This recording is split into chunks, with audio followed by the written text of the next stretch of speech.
Монголын одоо дэмжлэнсрүүд гэж бас нэг даварсан гарууд байх юм. Та нарыг хичнээн 10 20 жил монголчууд дэмжлээ. Санаатай санаадгүй буруу байсан зүйлийг ч гэсэн зөв болгоод бодлоо юм чи үнэн болгоод дээш нь гаргаад дэмжлээ. Та нар хангалттай мөнгө хийсэн шүү дээ. Маш их мөнгө олсон шүү дээ. Одоо тэгээд тань цадж болдгүй юм. Монголын үнд зүйлийг хүртэл та нар дэвсэлсэн шүү дээ чи. Монголын 5 тусгаар тогтнолын нэгт нь цусны тусгаар тогтнол гэж байдаг шүү дээ. Бидний өвөг дэдтэйч зарч үлдээсэн. Цусны тусгаар тогтнолоо хамгаалаарай гэж. Нэг уйдсанда за яах вэ тэгээд бичээд оруулчих гээгүй л байх. Хинтэйгээ суугч нь хамаагүй хүн болгол хэлж байна.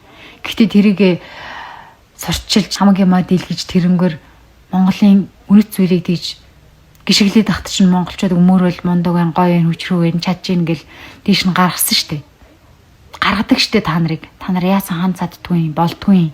Тэгэд нэг жоохон хандлтанд буураад хүмүүсийн анхаарлын төвөөс гараад ирэхээр юу ч хамаагүй хийх юм.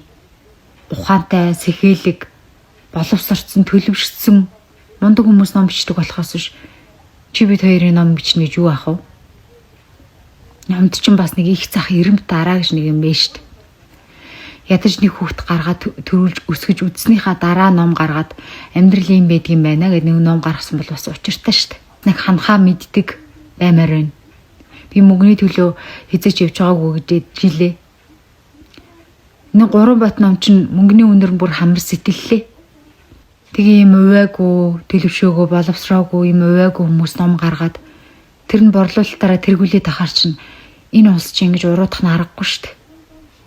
Тийм биз дээ. Манай Монголын одуудын ихэнх нь юм байна. Ганц шүүдрийг дарамжлах гэж дээд доош нэг гэж үеийн бичлэг хийгээгүй.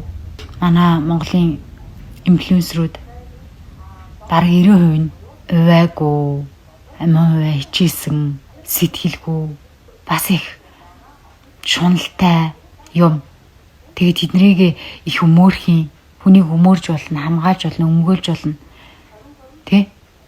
Гэхдээ худал хоорондгийг үнэн болтол нь, буруу зөв болтол нь өмөөрж болохгүй шүү дээ. Монголчууд их сөөрөөг, нэг эмгтээчүүд нэгний дэмжихгүй байна, атаархлаа. Эдэр гэх юм үгүй шүү дээ. Хамгийн эрэг хүмүүс чинь монголчууд байхгүй юу? Худлаа байсан ч үнэн болгодог. Энэ олон жил худал байсан ч гэсэн үнэн болгоол тэгэл эргэжлээ штэ. Үнэн байх юм бол дэмжинэ, худлаа байх юм бол худлааг нь хэл.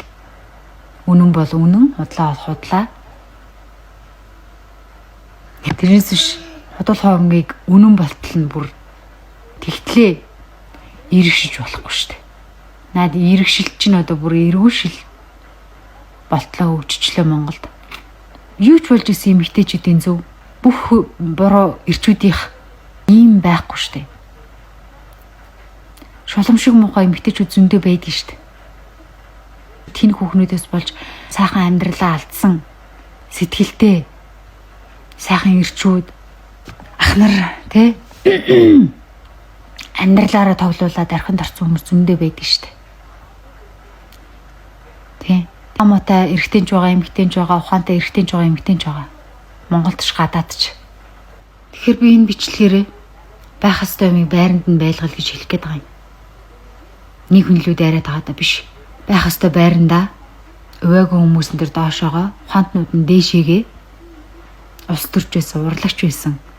Хэдэн 10 20 жил буруу бид нэр өөгшүүллээ. Одоо энэ нийгэм улсаа бодохгүй бол бид нар цаг бага